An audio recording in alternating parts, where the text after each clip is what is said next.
வணக்கம். இரு வாக்காளர்கள் சந்தித்து உரையாடுகின்றனர். அண்ணா, ஓட்டு போடுறதுல ஒரு குழப்பம். தம்பி, என்ன குழப்பம் உனக்கு? அதை சொல்லு.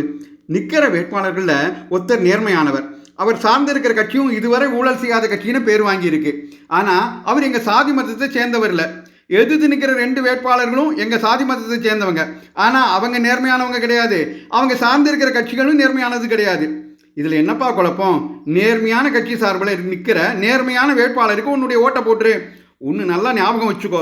நேர்மை குறைவானவங்க மற்றவங்களுக்கு மட்டுமில்ல, அவங்க சாதி மதக்காரங்களுக்கு கூட நன்மை செய்ய மாட்டாங்க. எங்கள் மத அமைப்பில் ஒட்டு மொத்தமாக நம்ம மதத்துக்காரங்களுக்கு ஓட்டு போடணும்னு சொல்கிறாங்களே, நாம் என்ன செம்மறி ஆட்டு கூட்டமா?